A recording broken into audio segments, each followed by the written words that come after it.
రెండు పెళ్లి కూతురు పెళ్లి కొడుకులకి ఇలా గొడుగులు గుర్రం బండిలో వచ్చారు. తర్వాత వాళ్ళని ఎత్తుకుని తీసుకెళ్లారండి. భలే గ్రాండ్గా వెల్కమ్ చెప్పారు. పెళ్లి కూతురు పెళ్లి కొడుకుకి ఈ గుర్రం బండిలో వచ్చారు.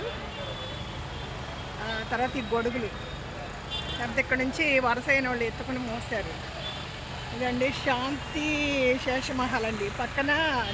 పక్క హాల్లో మా చిన్నమ్మాయి పెళ్ళయింది. జీపీఎస్ ఏదో పక్క కళ్యాణ మండపంలో మా చిన్నమ్మాయిది అయింది 5 years బ్యాక్. అందరూ లోపలికి వెళ్ళిపోయారండి. సరే నేను ఏదో గుర్రం బండిని ఫోటో తీద్దామని వచ్చా. బాగా చేశారండి. చండీ మేళం, గుర్రం బండి, తర్వాత మనుషులు మోసుకుని వెళ్ళడం, డ్యాన్సులు బాగా అట్టహాసంగా చేశారండి. అలా అమ్మాయి పెళ్ళి కూడా లాస్ట్ 5 months బ్యాక్ చేశారు. చాలా బాగా చేశారు. చండీ మేళం వాళ్ళు అన్నీ సదిరేసుకున్నారండి. అయిపోయింది, వాళ్ళ పని అయిపోయింది, అన్నీ సదిరేశారు. నేను కూడా లోపలికి వెళ్తా.